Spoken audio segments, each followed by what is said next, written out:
보여지는 예배함이 마음으로 드리는 예배 노래하는 찬양보다 삶으로 고백되는 예배 나를 위한 예배하니 주님 뜻을 향한 예배 내 마음과 정성 다하여서 주 앞에 드려지는 예배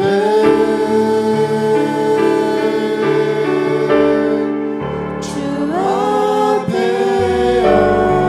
엎드려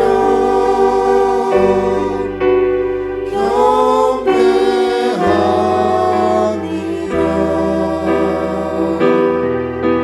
온전한 예배 내 맘의 예배 내 모든 것 받기 합당하신 분 주 앞에 엎드려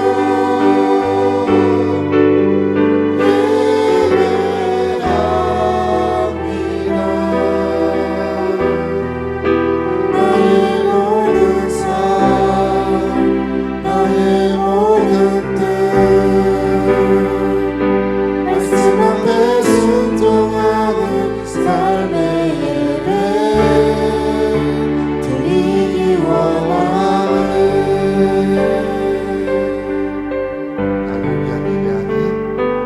나를 위한 예배하니 주님 뜻을 향한 예배 마음과 정성 다하여서 주 앞에 드려지는 예배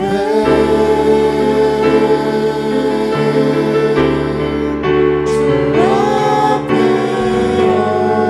엎드려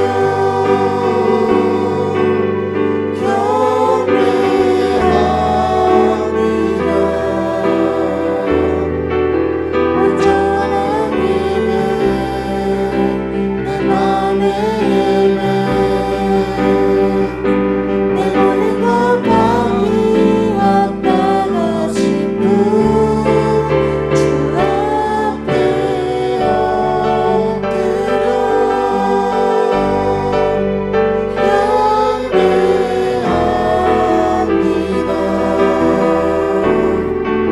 나의 모든 삶 나의 모든 뜻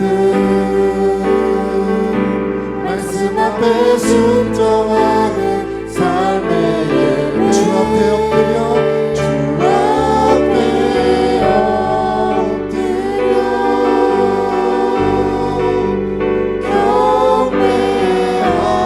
경배합니다.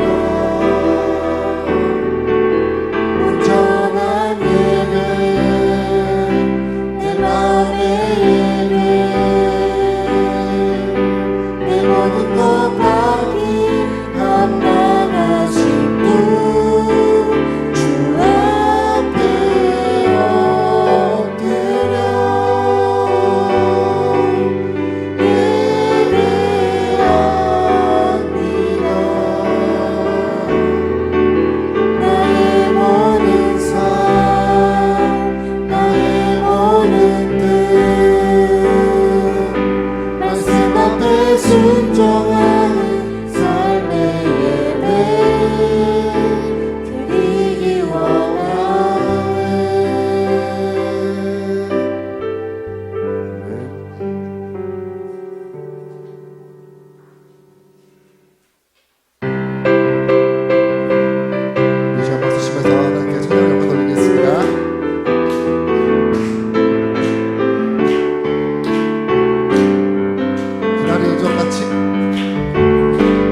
없으니 항상 기도하고 깨어 있어서 기쁨으로 보좌 앞에 우리 나가서도록 그때까지 참고 기다리겠네.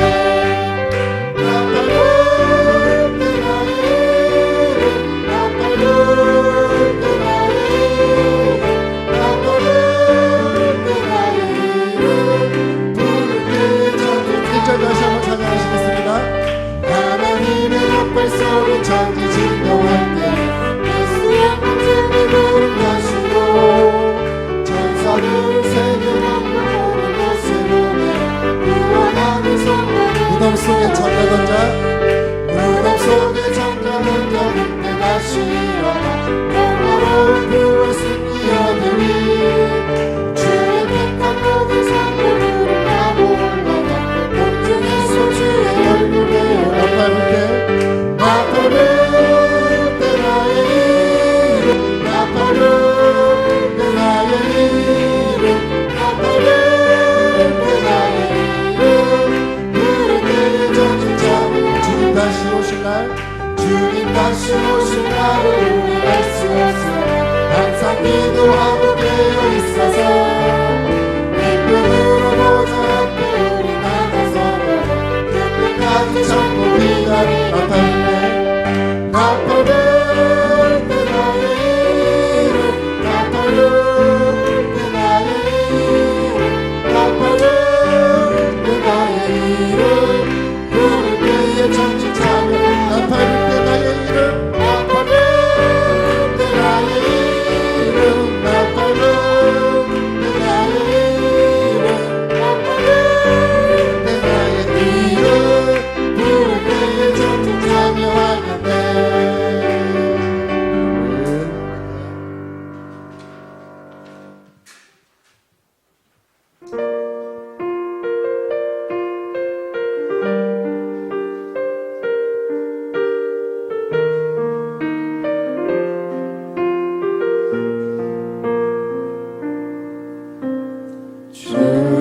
주님 다시 오실 때까지 나는 이 길을 가리라 좁은 길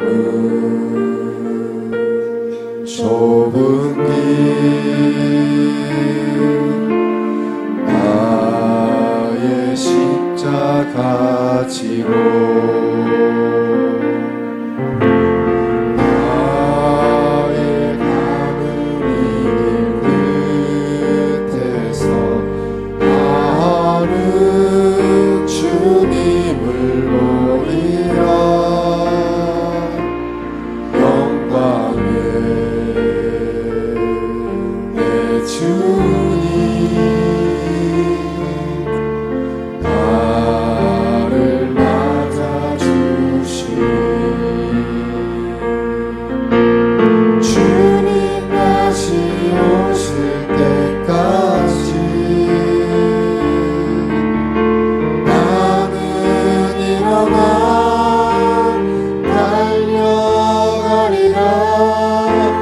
주의 영광 온 땅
기대하며 기다리는 종말의 때에 살고 있습니다. 주님이 다시 오실 그날을 확신하며 기대하며 나아갈 때 우리의 삶 가운데 주님 찾아와 주시옵소서. 우리 이 시간 통성으로 기도하시겠습니다.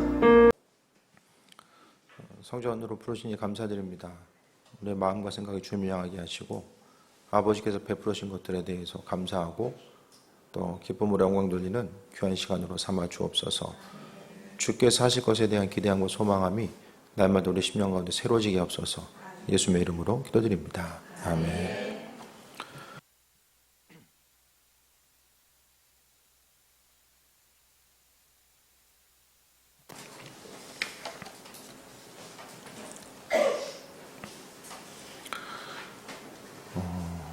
명절 잘 보내셨습니까? 네. 이번 명절이 참 길죠? 정말 긴 것 같아요. 네. 라오스 잘 다녀왔고요. 이번에 안 가본 지역을 가면서 라오스에 대해서 조금 더 세밀하게 알 수 있었던 기회가 된 것 같고요. 세상에 정말 사람은 많고 그 중에서도 주님을 아는 이들과 또 알지 못하는 너무나 많은 사람들이 또 존재하고 있고,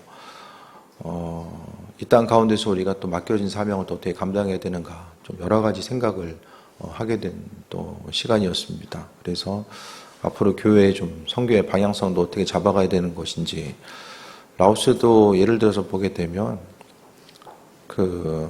현지 교회들이 지역마다 좀 있어요. 그런데 외부에서 들어가서 이제 선교를 하거나 이 복음을 전하거나 또 그들을 양육할 수 있는 이런 여건이 안 됩니다.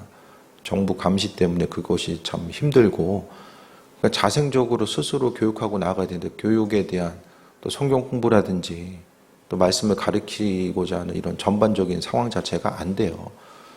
그러니까 스스로 어떤 양육을 한다든지 교제하고 어떤 프로그램을 갖고 나아가기가 힘들잖아요.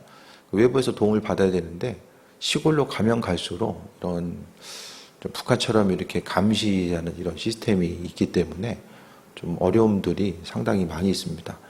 그래서 외부에서 도움을 주기도 쉽지 않고 또 직접 또 그들 스스로 사람은 많이 모이는 것 같아요.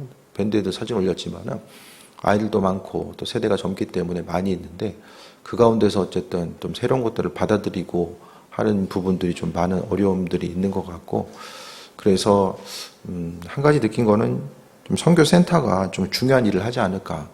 시골로 감시가 심한데 그곳으로 굳이 들어가서 하기보다는 좀 도시 쪽으로 나오면은 그나마 좀 이렇게 감시하고 하는 것들이 이렇게 좀 느슨하니까 리더들을 좀 센터로 불러서 양육할 수 있는 부분이 이게 최적의 시스템이겠구나, 이런 생각이 좀 들었고요. 그래서 좀 이번 기회를 통해서 선교지를 향해서도 좀 입체적으로 볼 수 있는 좀 눈이 좀 생긴 것 같아요. 그래서 앞으로도 교회가 선교 방향성을 갖고 감에 있어서 한정된 시간과 자원을 가지고 어떻게 또 복음 위에서 쓰임 받는 것이 합당한 걸까, 이런 부분에 대해서 좀 돌아보는 좀 시간이었던 것 같습니다. 오늘 베드로서를 보게 되면 이 당시에 이제 배경들 자체가 뭐냐면 예수님 오심의 때가 이제 임박했음을 사람들이 기억했고 또 복음을 위해서 살아갔는데, 주님 오심의 때가 점점 더 더뎌지고 이제 늦어지는 것처럼 이렇게 보여집니다. 이렇게 하다 보니까 이제 한 사람 한 사람이 이제 문제가 생긴 거예요. 예수님 언제 오시는 걸까? 주님에 대한 가르침 자체가 이것이 거짓이 아닐까, 이런 생각들, 그러니까 의심의 요소가 이제 나타나게 됩니다. 그랬을 때 이제 베드로는 교인들을 향해서 주님 오심의 때가 없는 것도 아니고 더딘 것처럼 보여도 반드시 주님은 이 땅에 다시 임하신다라는 것에 대해서 말씀합니다. 사람들이 이 땅에서도요, 교회 역사를 통해 보게 되면 눈에 보이는 환경 자체가 힘들고 어려울수록 더욱더 천국에 대한, 하나님 나라에 대한 소망함을 가지고 삶을 살아가게 됩니다. 성경을 통해 보게 되면 제가 말씀드렸던 것처럼 앞으로 주님 오심의 때가 다가오면 다가올수록 이거 인생을 사는 것 자체가 먹고 살기가 점점 더 힘든 시기가 다가올 수밖에 없음을 말씀드리거든요. 그래서 그나마 이제 대한민국 땅에서 삶을 사는 것이 여러 가지 또 힘든 부분도 있겠지만은 그래도 안정된 좀 시스템 가운데서 삶을 살지 않나라는 생각을 좀 해보게 됩니다. 요즘에 이제 그 환경 자체가 어려운 게 뭐냐면 라오스만 하더라도 청년들이 그러니까 오전에도 잠깐 좀 성역 공부할 때 나눴었는데요. 식당에서 사람을 구할 수가 없다라는 거예요. 라오스에서 그 청년들이 많은 곳에서 사람을 구할 수가 없대요. 왜냐하면 라오스가 지금 환율이 1년 전 그 코로나 전보다 2배 이상 올라갔습니다. 그러니까 예를 들어서 우리나라 이제 환율이 지금 뭐 1달러당 1,300원이었다. 그러면은 거기는 이제 예를 들면 2,600원 이상이 된 거예요. 그러니까 수입하는 것 자체가 라오스는 자체적으로 나는 게 농산물밖에 없거든요. 그러니까 서민들이 이제 너무나 고통스러운 거예요. 한 달에서 월급 한 15만 원 받으면은 어떻게 됩니까? 먹고 살 수가 없는 거예요, 도시에서. 그러니까 옆에 태국으로 빠져나가고 또 시골로 내려가고 다시. 그러니까 그 식당 사장님이 한국 분인데 얘기를 좀 청년들 식사 대접할 때 얘기를 들었는데요. 일을 안 한다는 거예요. 돈을 모을 수도 없고 그냥 먹고 사는 기본적인 문제도 이제 해결이 안 되니까 사람을 구할 수 없는 참 이 아이러니한 현실. 거기다가 이제 라오스가 이제 이게 불교와 공산권이 같이 만나면 문제가 뭐냐면 그 불교는 내세 사상이잖아요. 내세 사상. 그러니까 지금 힘들어도 그냥 상황에 순응하고 다음 세대를 다음 생을 기다립니다. 그러니까 문제가 있어도 거기는 평생 이렇게 위에서 지도층에서 모든 것을 이권을 다 가져가도 그냥 불만 없이 데모 한 번 안 일어나는 나라. 그러니까 제가 보기에는 라오스는 당분간 소망을 발견하기 힘들고 어쨌든 정치적으로 이제 발언을 하거나 뭐 SNS 올리면 조용히 사라져요. 안 나타나. 그냥 사라지는 거예요. 라오스 선교할 때도 이거 말 조심해야 돼. 조용히 끌려갈 수 있어요. 외국인은 추방당하니까 뭐 죽진 않겠지만 실제적으로 죽어요. 그러면은 좀 선진국이라고 좀 낫냐. 유럽을 보면 계속해서 이제 물가 폭등에다가 마찬가지거든요. 데모 일어나고. 미국이요. 코로나를 겪으면서 뉴스를 통해서도 잠깐 보셨을 거예요. 샌프란시스코가 이제 IT의 중심지입니다. 뭐 구글이라든지 마이크로소프트 대부분의 그 굴지 회사들이 거기 다 있거든요. 그런데 인구가 점점 더 빠져나가요. 왜 그런지 아십니까? 마약하고 노숙인들이 도시 전체를 이제 조금씩 이제 점령해 나가면서 우리나라로 이야기하면 이마트 같은 데들이 다 없어져요. 하도 도둑들이 많아가지고. 주인 보는 앞에서 직원들 앞에서 그냥 물건 들고 나가는 거예요. 일일이 다 하도 많으니까 컨트롤이 안 되니까 그냥 그 손실되는 액수가 너무 많으니까 하나 둘씩 문을 닫고 마트가 문 닫으니까 사무실도 비어가고 사람들이 조금씩 빠져나가요. 그러면 노숙자들이 왜 많아지냐? 집값이 하도 올라가니까 렌트비를 낼 수가 없는 거예요. 근데 문제는 그 개인의 그 인권을 너무 이제 강조하다 보니까 그 사람들을 어떻게 컨트롤할 수가 없는 이런 아이러니한 상황들. 누군가의 인권을 존중해야 되기 때문에 또 누군가의 인권은 보호받지 못한 이런 상태. 그러니까 선진국이나 후진국이나 다 마찬가지로 이게 먹고 살기가 너무나도 힘든 세대를 지금 시기를 살아가고 있고요. 뭐 그러니까 먹는 것뿐만 아니라 숨 쉬는 거, 보편적으로 이제 어떤 삶을 살아가는 것 자체가 점점 더 힘들고 어려운 시기를 살아가는 거죠. 그런데 이 모든 것들이 성경이 이야기하는 가치관. 그러니까 불과 이제 한 10년, 20년 전만 해도 대부분의 사람들은 10년 전만 해도 앞으로의 세상은 지금보다 훨씬 더 나아지고 좋아질 거라는 생각들을 많이 하면서 살아왔습니다. 기술이 발달되고 기술이 발달되면서 사람들에게 있어서의 여러 가지 것들 좀 더 쉽고 편안한 삶, 행복한 삶을 누릴 수 있다라고 생각했는데 지금 보게 되면 대부분의 사람들이요 그와 같은 소망 자체가 깨어진 지 오래입니다. 그래서 이곳에서 뭔가 희망을 발견하고 삶을 살아가는 것이 어렵다라는 거예요. 여러분의 그 자녀들이나 다음 세대들을 보면은 야, 이 자녀들 앞으로 살아가는 세대는 정말 내 때보다는 쉽고 편안하고 살기 좋은 세상에서 삶을 살겠구나. 그런 생각하시는 분들 있으세요? 그렇게 생각하신 분들은 뭔가 좀 더 배워야 돼. 세상 물정을 좀 더 알아봐야 돼요. 전혀 그렇지 않습니다. 지금 믿음뿐만 아니라 한 사람의 그 인격체로서 삶을 살아가는 것도 이게 쉽지 않은 시기를 우리가 지금 살고 있다는 거예요. 하루하루 우리가 삶을 살아감에 있어서 우리나라도 보면 직장 구하기는 좀 인구수는 줄어드는데 지금 1년 한 달에요. 우리나라 아이들 2만 명도 태어나지 않는다는 거예요. 저 때가 1년에 70만에서 80만 명 정도 됐었거든요. 저 또래가. 근데 지금 보게 되면은 뭐 올해 보면 1년에 20만 명에서 25만 명, 그 사이 정도 되겠죠. 그러니까 점점 더 인구수는 줄어드는데 일자리도 더 없어지는 이런 상황들. 그러니까 지금 왜 이렇게 계속 장황하게 말씀드리냐. 세상에 소망을 두고 살아가는 것이 쉽지 않은 시기라는 거예요. 뭔가 지금보다 앞으로가 더 좋아지겠지. 이런 것을 대해서 꿈꾸고 살아가기가 너무 힘든 시기가 되어버렸다는 거예요. 교회 공동체는요. 눈에 보이는 환경이 어려우면 어려울수록 하나님의 이끄심과 인도하심을 바라볼 수밖에 없었습니다. 그래서 눈에 환경이 어려운 일이 있을 때 그 환경을 어떻게 하면 내 힘과 노력으로 돌파하고자 힘썼던 것이 아니라 삶이 어렵기 때문에 더 주님을 의지할 수밖에 없는 상황들. 우리 믿음의 앞선 세대들도요, 자녀들을 양육함에 있어서 기도로 양육하고, 기도로 하나님께서 길을 만들어 주실 것에 대한 소망함과 기대함을 가지고 자녀들을 양육했음을 보게 됩니다.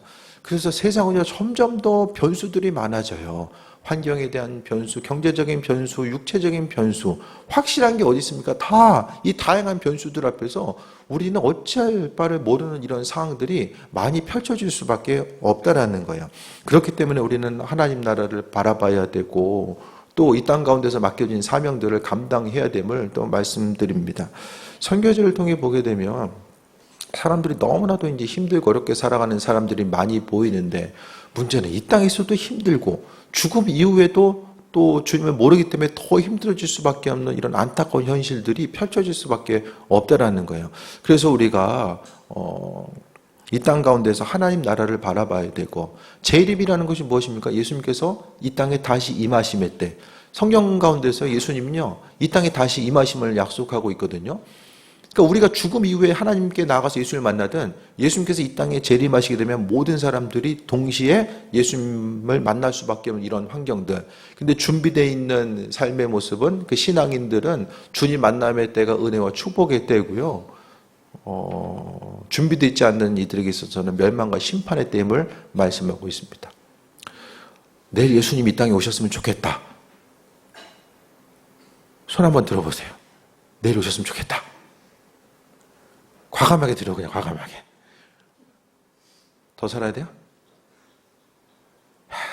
참, 찬양은 맨날 마라나타 하는데 그냥 일상생활은 마라나타가 뭐예요? 지금 더 살아야 되겠다. 왜 더 살아야 돼요? 왜? 애들 크고 그냥 애들 장가가는 건 좀 보고 그냥 그것까지 봐야 되니까. 그러니까 아직 다들 살만한 거예요. 그죠? 주님 내일 오신 건 좀 부담스러운 거 아직 그냥 힘들다 그냥 살만하니까 그냥. 예? 근데 우리가 전 그런 생각 가끔 해요. 우리가 천국에 가면 야 이거 이 세상에서 어떻게 살았냐. 군대 갔다 오신 분들이 야 이거 군대가 어떻게 갔다 왔지? 시간 지나고 나면 참 그 시절이 좀 예? 주님 나라 천국에 가면 야 세상에서의 삶이 참 힘들었는데 내가 그때 왜 손을 안 들었을까? 예? 이런 생각들 분명히 들 거란 말이에요. 모르니까 안 가봤으니까. 그곳이 어떤 곳인지에 대해서 인지를 잘 못하고 있으니까 우리가 여전히 그냥 여기서 있는 게 좋다라고 생각을 하잖아요. 그런데 천국의 하나님 나라에 대해서 이야기하는 것을 바라봤을 때 이제 신앙인들은요 항상 준비가 돼 있어야 돼요. 때로는 천국에 가고 싶은데 내가 죄가 많아가지고 준비가 안 돼 있다. 죄 많아서 준비 안 돼 있으면 언제 준비가 됩니까? 나이 먹을수록 죄는 져질 텐데. 성경은 믿음으로 인해서 믿음대로 은혜대로 삶을 살아가는 사람이 하나님 나라에 합한 삶임을 말씀하고 있잖아요. 우리는 여기서 주님 만날 준비가 분명히 되어 있어야만 합니다. 주님 앞에 갔을 때 부끄럼 당하면 안 되잖아요. 또 뭐하다 하냐 그냥 인생 그냥 열심히 살다 왔는데요. 그것이 아니라 하나님 마음에 합한 자로서의 삶을 열심히 사는 게 중요합니다. 그래서 우리가 이 땅을 살아감에 있어서도요. 주의를 위해서 헌신된 삶을 살아가는 것, 누군가를 위해서 중보기도 하고 선교지를 향해서 나아가는 것. 이번에 선교지 가서도 봤더니 이렇게 모니터가 없는 거예요. 1층에 이제 예배실이 꾸며져 있거든요. 선교센터에. 모니터가 없어가지고 또 뒤에는 있는데 앞에 없어가지고 그냥 그 모니터를 좀 해드리고 왔어요. 하나 모니터 이렇게 크게 안 비싸니까 가서 좀 해드리고, 그리고 이제 시골 교회 가서도 예배 끝나고 밥 먹어야 되잖아요. 이게 밥상이 없어요. 밥상이 무너져가지고 이렇게 쓰다 보니까 없어가지고 밥상 좀 해드리고. 그러니까 왜 이렇게 수가 헌신해야 되냐? 해외 한번 갔다 오면 이제 여러 가지 또 비용도 많이 들고 시간도 그렇고요. 점점 더 이제 저도 가면 이제 2시간 시차인데 저녁 때만 되면 너무 피곤한 거예요. 제가 생각을 해봤는데 나는 해외만 되면 왜 이렇게 피곤한가 생각을 해봤더니 원인을 발견했어요. 제가 삶이 되게 규칙적이잖아요. 이 시간에 이거 하고 있고 저 때는 저거 하고 있어요. 이게 규칙적인 삶을 살다가 이게 좀 규칙적인 게 깨져버리니까 갑자기 안 하던 거 하려고 하다 보니까 이게 이제 피곤이 몰려오지 않나. 이게 제 결론은. 그러니까 어렵지만은 선교지를 위해서 헌신해야 되는 이유 자체가 무엇입니까? 주님 기뻐하시기 때문에 하는 거예요. 그래서 우리가 행하는 것들이 얼마나 큰 열매를 맺을지는 몰라요. 하지만 주님 오심의 때에 대해서 준비하기 위해서 한 영혼이라도 구원하기 원하시는 주님의 마음이 있기 때문에 선교지를 향해서 중심을 기울이고 또 이곳에서 할 수 있는 부분들에 대해서 또 생각하고 나아가는 그런 부분들이잖아요. 그래서 이 땅에서 우리가 무엇보다도 주님 오심을 또 기억하고 준비하고 주님 기뻐하시는 일이 무엇일까를 생각하는 것. 그러니까 재림에 대해서 잊지 말아야 될 것은요. 주님 반드시 오신다. 그럼 주님 만날 준비가 되어 있어야 되는데 주님 만날 준비라는 것 자체가 주님 기뻐하신 일들을 행하고자 하는 것입니다. 그래서 세상에 너무 이렇게 중심 두지 마세요. 우리가 온전히 마지막에 거할 것은 여기가 아닙니다. 세상에서 그냥 계속해서 천년만년 살 것처럼 그렇게 살지 마시고 우리 마지막 종착지가 하나님 나라라는 것에 대해서 분명히 인식을 한다면은 거기까지 바라보면서 우리 인생을 설계해야 된다는 거예요.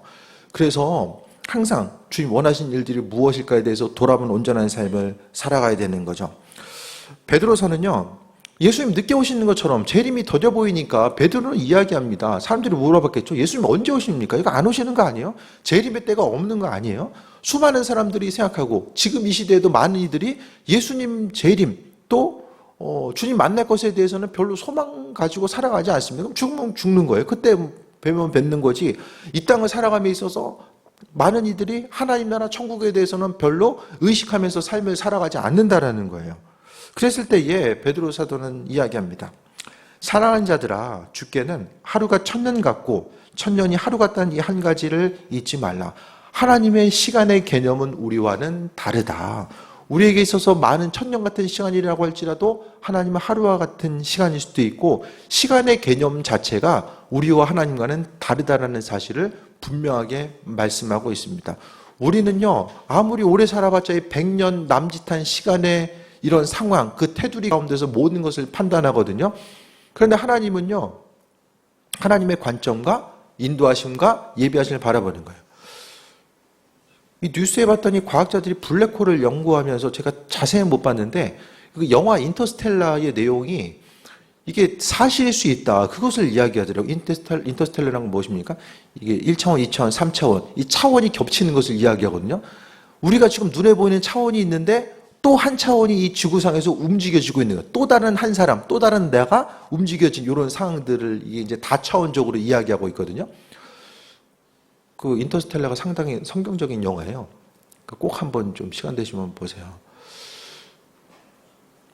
그러니까 점점 더 과학도 이 다차원의 세계를 이야기하고 있고, 그러니까 주님의 시간 자체는요, 우리가 생각하는 시간과는 다르다는 거예요. 그래서 하나님의 시간의 개념, 너무나도 더뎌 보이고 시간이 오랜 시간 걸쳐서 이렇게 걸리는 것처럼 보여도 하나님의 시간 관점은 그것이 아닐 수도 있다는 것을 이야기하고 있고요. 또 한 가지 결정적으로 구절을 보면 주의 약속은 어떤 이들이 더디다고 생각하는 것이 더딘 것이 아니라 오직 주께서는 너희를 대하여 오래 참으사, 하나님은 오래 참고 계신다는 거예요. 주님 이 땅에 임하시면요 끝나는 거예요. 주님 만난 그 순간부터는 회개도 없고요. 회개할 수 있지만은 그 회개가 받아들여지질 않아요. 그냥 끝입니다. 주님 오신 이후에는 모든 게 끝난다라는 거예요. 그래서 오래 참으사 아무도 멸망하지 아니하시고 회개하길 원하신다. 주님 오시기 전에 회개하길 원하신다는 거예요. 이게 무슨 종말론적인 뭐 SF 영화 얘기도 아니고요. 성경을 통해서 분명하게 주님은 다시 오시는 거. 처음 오신 예수님 2000년 전에 우리를 구원하시기 위해 오셨고 다음 오실 예수님 어떻게 오십니까? 심판자로서 이 땅에 오십니다. 근데 이 세상에요, 죄가 얼마나 만연한가. 보이는 죄, 보이지 않는 죄. 소돔과 고모라 성이 멸망할 때 인류에 있어서 역사상 타락의 시기를 이제 그리스 로마 시대를 많이 이야기하거든요. 그때와는 비교할 수 없을 정도의 타락의 때를 우리가 지금 경험하고 있습니다. 그러니까 오히려 더 주님이 늦게 오시면 늦게 오시는 것 자체가 이제는 이 기다리는 것 자체가 의미가 없어질 정도로 죄가 만연한 시기. 또 신앙인들, 그리스도인의 인구 자체는, 그리스도인은 어떻게 됩니까? 지금 아프리카와 또 그 중동 중심으로 해서는 신앙인들이 계속해서 늘어나고 있어요. 근데 선진국으로 가면 갈수록 먹고 사는 문제가 해결되면 더 이상 예수님이 필요 없는 거예요. 그러니까 신앙 버린 이들이 나타나게 되고, 무슬림도 개종하는 경우가 있지만은 이게 쉽지는 않은 문제잖아요. 무슬림의 애들을 많이 낳아요. 이스라엘도 이러다 무슬림 국가 될 가능성이 상당히 커집니다. 그러니까 주님이 늦게 오시면 늦게 올수록 오히려 상황 자체가 믿는 이들이, 그러니까 예수님 당시에 예수님께서 천국에 가신 이후로 제자들이 이제 복음을 주후 이제 100년 동안 이렇게 계속해서 더 집중적으로 전했는데, 그러니까 예수님 이후에 제자들이 전한 속도대로만 복음이 전파됐으면 이미 다 지금 복음만 끝난 거예요. 주님 오실 수도 있어요. 그런데 속도가 점점 더 로마에서 국교화되고 이제 그 기독교 신앙 자체가 고착화되면서 복음에 대한 열정 자체가 이제 식어집니다. 그렇게 하다 보니까 이제 세계 복음화가 점점 더 늦춰지는 현상이 나타난 거죠. 왜 안 오시냐? 한 영혼이라도 예수님에 대한 소식 자체, 복음에 대한 소식 자체를 모르기 때문에 그 몰라서 못 듣고 주님 만나는 경우가 있으면 안 되니까 한 영혼이라도 또 구원하시기 위해서 주님께서는 지금도 사람들이 더디 온 것처럼 느껴져도 참고 계시고 기다리고 계신다는 것을 베드로 사도는 이야기하는 거예요. 모든 사람들이 회개하길 원하는 것. 이제는 교통과 통신과 또 이제 스마트폰이 발달됨으로 인하여서 이제 거의 다 이제 미전도 종교, 그러니까 복음을 전혀 들어보지 못한 이들을 향해서의 이제는 거의 끝나갑니다. 몇 년 전에 제가 7년인가 10년 정도 이야기했던 것을 들었는데 이제는 거의 끝나가요. 땅끝까지 이제 복음이 거의 전파됐다라고 보거든요. 지금 보면요, 아마존, 우리가 다니엘 기도회 통해서도 보게 되면 그 아마존 밀레임까지라도 선교사님이 들어가잖아요. 이제는 점점 더요, 복음의 소식이, 그러니까 세상이 점점 더 먹고 살기 힘들어지니까 어떻게 됩니까? 점점 더 개방하는 것이 아니라 나라들이 문을 닫아요. 점점 닫아요, 이제는 조금씩 더. 교류를 안 한다니까요, 조금씩. 왜냐, 다 열어놓으니까 외부 변수에 너무 취약해지는 거예요. 그렇게 하다 보니까 나라마다 비자를 연장해 주는 거, 비자 문제가 안 되면 다른 나라에 들어갈 수가 없거든요. 비자 연장해 주는 이걸 다 무기화시킵니다. 그러니까 복음이 들어가고 싶어도 비자 없이는 들어갈 수가 없는 시기. 결론적으로 뭘 이야기하냐면 복음 전파가 점점 더 어려워지는 시기. 복음을 전할 수 있는 문 자체가 이제 들을 만한 이들은 거의 듣고, 받아들일 만한 이들은 받아들이고 이제 거부한 이들은 거부하고, 어느 정도의 정리가 끝난 시기라고 보여집니다. 그때와 시기는 정확히 알 수 없지만 우리가 생각하는 것만큼 그렇게 오랜 시간 남지 않은 것으로 보여지고요. 다들 주님 재림의 때가 언제쯤으로 보십니까? 나는 피해가겠지. 이런 생각하신 분들은 회개해야 돼요. 주 예수의 옷이 없어서 이야기하는데, 전 제 세대에 이루어질 가능성이 크다고 봐요, 저는. 다음 세대까지 갈까? 저 그 생각이에요. 제 세대에, 점점 더 환경 자체가, 그러니까 성경을 통해서 마지막 때를 볼 수 있는 힌트들을 많이 주고 있는데, 그 주님의 말씀과 이끄심과 인도하심 자체를 보면, 이 마태복음 복음서를 통해서 예수님께서 많은 부분 말씀해 주고 있잖아요. 그래서 주님의 재림의 때가 정확히는 알 수 없지만 개인적인 판단은 제가 언제까지 살지 모르겠지만 평균 연령까지 산다라고 봤을 때에 그리 먼 시간은 아니다라고 저는 보게 돼요. 그래서 한 영혼이라도 구원하기 원하는 주님의 마음. 그래서 교회가 지금 여러 가지 할 것들이 있겠지만은 교회가 우리가 몸집을 키우고 지금 이것보다는 정말 한 영혼이라도 구원하기 원하시는 아버지의 마음이 무엇인지를 깨달아 알고 정말 복음에 대해서 모르는 이들. 그러니까 우리가 이 땅에서도 정말 안 믿는 사람들 많은데 왜 굳이 뭐 세계선교에 대해서 우리가 중심을 둬야 되느냐? 알고도 안 믿는 거하고 못 들어봐가지고 못 믿는 거하고 이건 다른 차원의 이야기거든요. 그렇기 때문에 우리가 더 세계를 향해서 눈을 돌려야 되는 이유가 또 거기에 있습니다. 그래서 회개사 아무도 멸망하지 아니한 거. 에스겔서를 통해 보면요, 죄인이라도 하나님 멸망하는 거 원하지 않는다는 말씀하고 있거든요. 저 사람은 그냥 죄 때문에 죽는 거야. 우리는 그렇게 생각할 수 있어도 죄인들도 하나님 멸망하는 건 원치 않으신대요. 그러니까 하나님의 사랑하는 자녀들, 우리가 교회 안에 교회를 다닌다라고 해서 다 영혼구원의 길에 들어서는 건 아니잖아요. 날마다 주님 앞에 긴장해야 됩니다.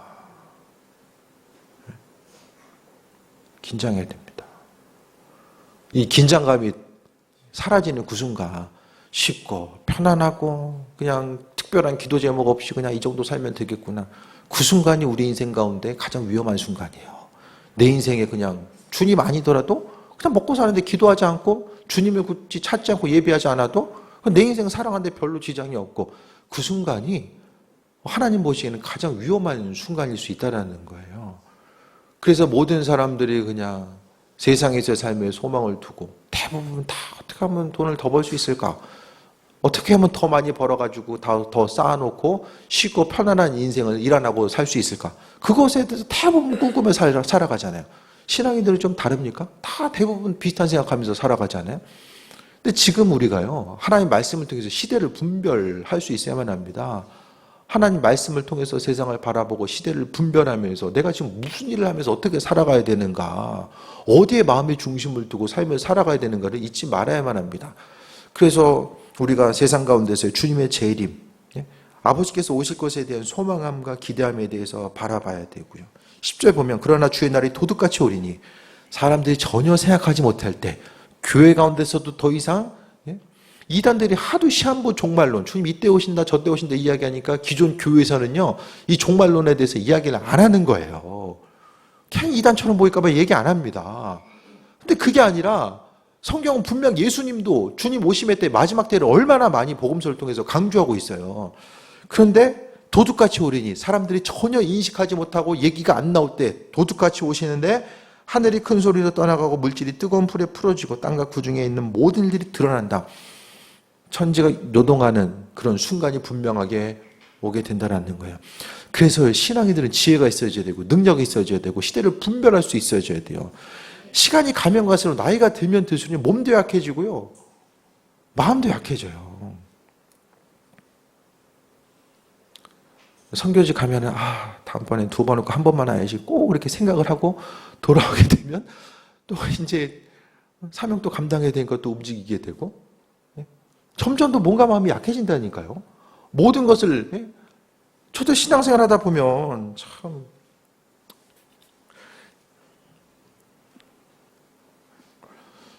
예전에 하나라도 더 믿음으로 권면하고 좀 잔소리같이 느껴져도 이렇게 하면 이렇게 하셔야 된다고 그러고 이렇게 하면 안 된다고 계속해서 얘기했는데 점점 가면 갈수록 그래 각자 인생들 열심히 알아서 사시고 뭐 내가 얘기 안 하고 되는 것도 아니고 그냥 알아서 주의 음성 듣고 정신 차리고 살았으면 좋겠다.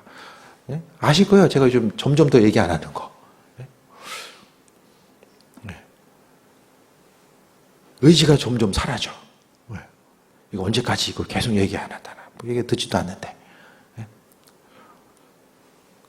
앞으로 남겨진 저도 목회를 이게 어떻게 해야 되나. 저도 그 주님께 질문하고 있어요. 주님, 계속 더 얘기해야 됩니까? 아니면 이제 계속 입을 닫아야 됩니까? 이렇게.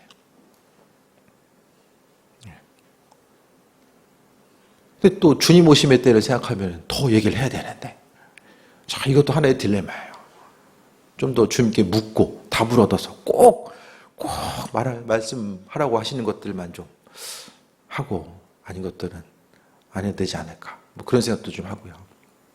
주님 오심의 때가 다가옵니다. 재림의 때를 예수님이 얼마나 많이 말씀하고 계세요. 주님의 제자들도 얼마나 많이 말씀하고 있어요. 그럼 우리들의 삶을 어떻게 살아가야 됩니까? 이 시대에 세상에서의 사람들이 중요하다고 여기는 거, 훌륭한 가치관, 좋은 가치관이 이거다라고 이야기하는데 그거 쫓아가다가 주님 만날 준비는 전혀 돼 있지 않고 사명도 다 잊어버리고 주님의 사정과 형편이 이렇기 때문에 이럴 수밖에 없습니다. 계속 이야기하다가 주님 앞에 나중에 부끄럽게 설 수는 없잖아요. 그래도 힘들지만 주님께서 주신 힘과 능력 가지고 살아가고 일상생활이 똑같은 환경의 어려움이 계속 반복되다 보면 지치거든요. 어렵거든요. 근데 중요한 건요, 우리는요, 지치고 절망할 여유가 없어요. 주님 바라보는 것밖에는, 기도하는 것밖에는 방법이 없기 때문입니다. 이 마지막 때에 힘들지만 조금 더 힘내서 좀 사명이라는 것 자체, 우리에게 각각이 맡겨진 사명 자체가 얼마나 낯선 단어가 되었습니까? 전도하는 것, 세계성이 얼마나 낯선 단어가 되었습니까? 천국과 지옥, 재림에 대해서 그토록 이전 세대의 중심을 두었던 그 가치관과 단어들이 이 시대에 얼마나 터부시 되고 있습니까? 한 가지 한 가지 다시 한번 좀 돌아보며 이 마지막 때에 깨어서 이 마라나타 신앙이 없으면 세상 살아가는 대로 믿지 않은 사람들이 생각하는 그 가치관대로 살다가 사명 잃어버리고 받은 은혜, 하나님께서 허락하셨던 우리에게 주셨던 은혜도 다 잊어버리고 그냥 시간이 지나가는 환경 가운데 그냥 내 몸을 맡기고 안타까운 삶의 모습이 계속될 수밖에 없다라는 거예요.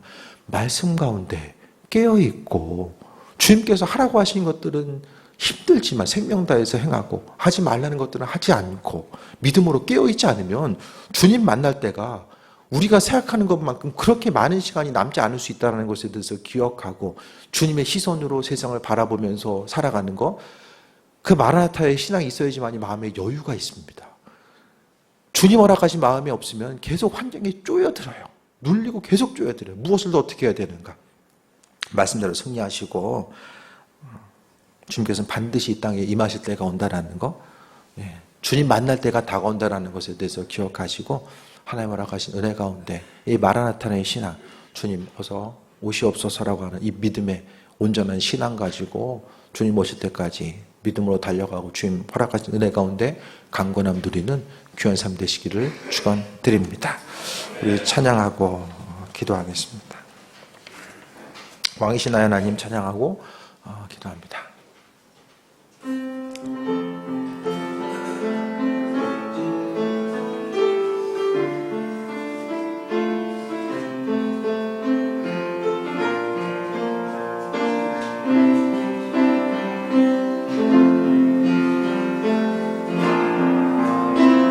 왕이신 나의 하나님, 내가 주를 높이고 영원히 주의 이름을 송축하리이다.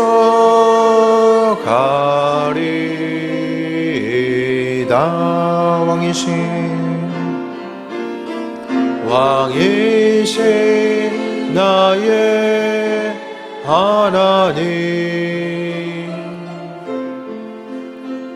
내가 주를 높이고 영원히 주의 이름을 송축하리이다.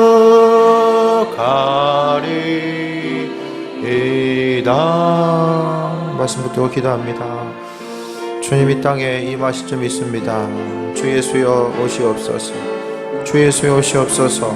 주님 허락하신 내 가운데 아버지 하나이며 소망 가지고 나아가기 원합니다. 우리 10년 가운데 부활신앙, 그 재림에 관한 신앙이 있게 하여 주시고 아버지께서 하실 것에 대한 기대함과 소망만 가지고 나아가게 하여 주옵소서.